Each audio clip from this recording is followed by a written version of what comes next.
So as light enters the eye, it gets refracted, and this is the bending of light rays. So you can see the center ray, when this hits, this is at a 90-degree angle, so this one doesn't bend. But if the light hits at anything other than a 90-degree angle, that light is going to bend. And so this one actually comes up higher, and then this one comes down lower, and that creates an inverted image of whatever the eye is seeing back here at the retina. And this is typically focused right here on that macula lutea, so that that crisp, clear image is then sent to the brain. We have two responses.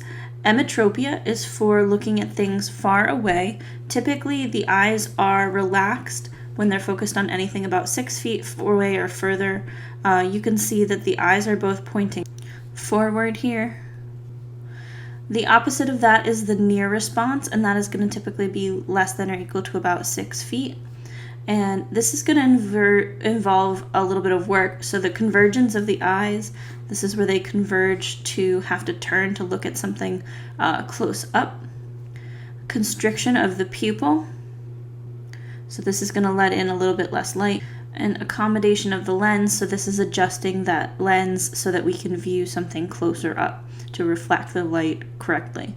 Over time, our lenses do stiffen, and so that near point of focus, our ability to focus close up, typically moves farther and farther away, and that's how most people end up needing reading glasses. The retina is the actual neural area where we're going to receive light signals. And so this is the layer, that innermost layer of the eye, where we're actually going to take the light energy and convert it into a neural impulse, the action potential. And the rods and the cones are the two photoreceptors. So our rods are typically for night vision. So these are what you would use when you wake up in the middle of the night and you're walking around your house, you haven't turned any lights on, but you can still see everything. Things are pretty dark, you're not really going to see any colors, but you can see sharp edges and you can kind of make your way around. And cones are typically going to give you your color vision. So you can help remember this: C for cone, C for color. So these are used predominantly in the light or the day. These give sharp, rich colors. The photoreceptors are actually at the back of the eye. So this would be the lens over here on this side. So the light has to go all the way past these nerves to the photoreceptors at the back.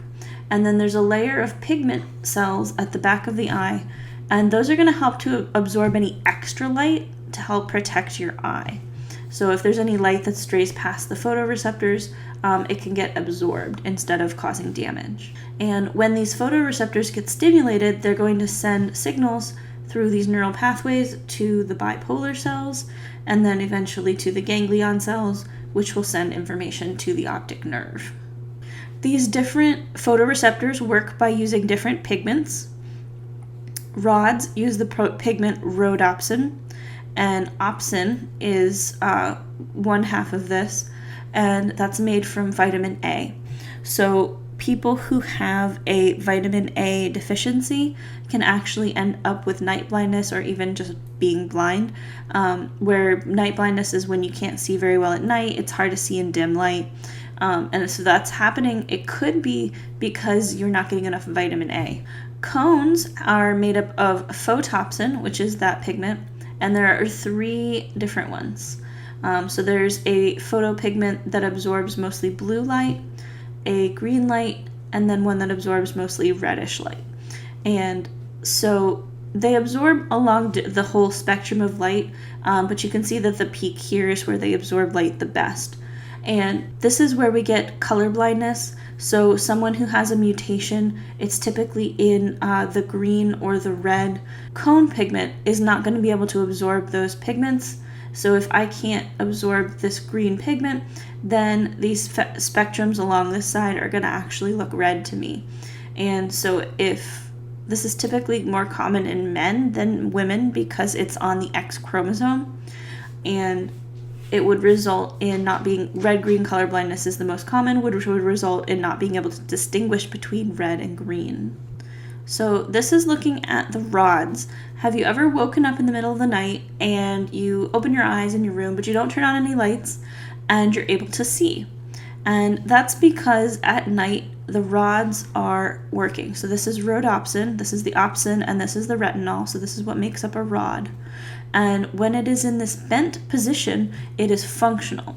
And you're able to see not necessarily colors, but more like shapes, and you're able to kind of make your way around in the dark.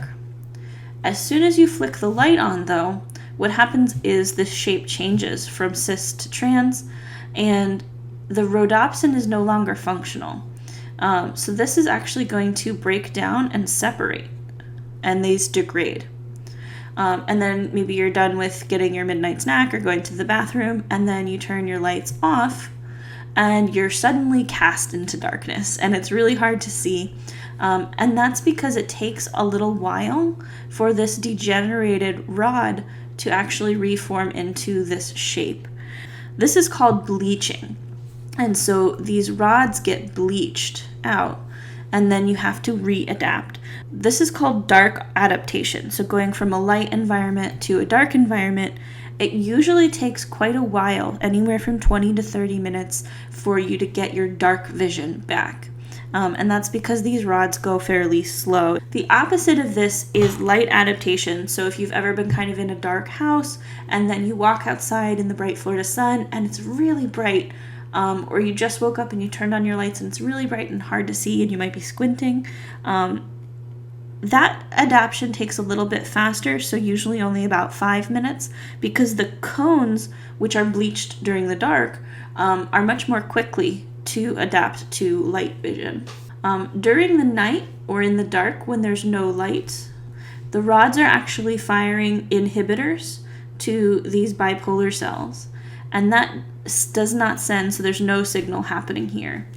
But during the daytime, we're not really using the rods for vision, but they do actually sense the light, and that allows these bipolar cells to send signals to the brain, which can tell the brain that it's light outside.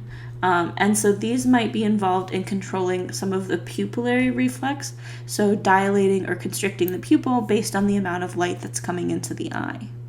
Take a moment and reflect on the physiological basis of why you can't see in the dark after just turning off a bright light. This is the bleaching.